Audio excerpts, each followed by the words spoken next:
Silver surged more than $87 today. Gold climbed back above $4,900. On the surface, that looks like a routine rebound. It isn't. Both metals are violently reversing higher after one of the fastest and most destructive crashes in modern market history. Silver was wiped out by 41% in just 72 hours. Gold lost more than $1,100 from its peak. This was not a normal correction. This was forced liquidation across global exchanges, driven by margin calls, algorithmic selling, and the sudden collapse of leverage. And while Western traders were being liquidated at fire sale prices, someone else was quietly buying the exact same metal at prices up to 20% higher.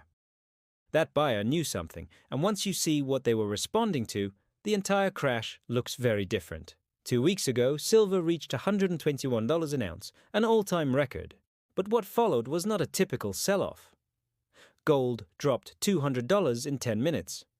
Silver collapsed 37% in a single session, the largest one-day decline since 1980. This was not human decision-making. Algorithms were liquidating other algorithms. By the time London opened, the damage was already done. Then came the weekend that turned a crash into a wipeout. The CME raised silver margin requirements from 11% to 15%. That forced thousands of traders to post additional cash or be liquidated immediately. By Monday morning, they were. Silver fell again. Gold followed. By February 3rd, silver hit $72 and gold touched $4,400. Equities, crypto, commodities, everything was red. This was total liquidation. This is where most coverage stops, but this is also where the real story begins. While silver was collapsing in New York, the Shanghai spot price was trading at $94.95 an ounce. At the same moment, Western markets were trading below $79. That is a 20% premium for the exact same metal. Same element, same ounce, two completely different prices. That is not normal market behavior. That is a structural disconnect. When you trace that Shanghai premium back over the past year, it becomes even more extreme. The premium has expanded by 1,174% in 12 months. That is not speculation. That is physical demand overwhelming paper pricing. And it goes further. During the crash, every silver contract on the Shanghai Futures Exchange hit limit down. Trading was halted across the curve. Funds were suspended. Traders were banned. Position limits were slashed. Yet even at their absolute worst-case floor prices, Shanghai silver was still priced roughly $16 higher than Western markets. China's floor was the West's panic low. The most important question is who saw this coming. Shanghai began tightening trading rules 3 days before the crash. They were preparing in advance, and they were not alone. JP Morgan, the largest bank in America and one of the most powerful precious metals players on the planet, recently relocated its entire gold trading desk from New York to Singapore. Not expanded, not hedged, moved. You do not shift an entire global operation halfway around the world unless your data tells you something structural has changed. JP Morgan positioned itself where physical demand, central bank accumulation, and real price discovery are now concentrated. Asia. Now consider the timing. On February 4, 2026, the U.S. State Department is hosting the inaugural Critical Minerals Ministerial in Washington. International delegations are flying in from around the world. The official language says the meeting is about strengthening and diversifying critical mineral supply chains. In government terms, that means dependence has become a vulnerability, and the issue is moving into national security territory.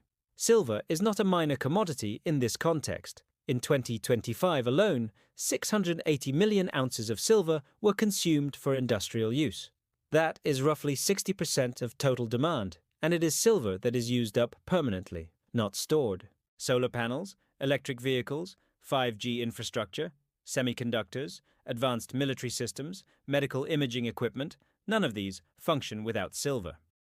Global supply has been running a deficit for years, drawing down stockpiles annually. Most silver is not mined directly. It is produced as a byproduct of copper, zinc, and lead mining. New supply takes a decade to bring online. There is no quick solution. This is why the crash itself may have been misunderstood. Ray Dalio, recently explained that true market collapses are not caused by a single event but by a sustained drain of liquidity over time. That has not happened yet. What we just witnessed was leverage destruction, not demand destruction. The market confirmed that almost immediately. Silver rebounded more than 20% from its lows in just 2 days. Gold reclaimed $4,900 just as quickly. That is not what dying assets do. On January 30th, 2026, something more important than a crash occurred.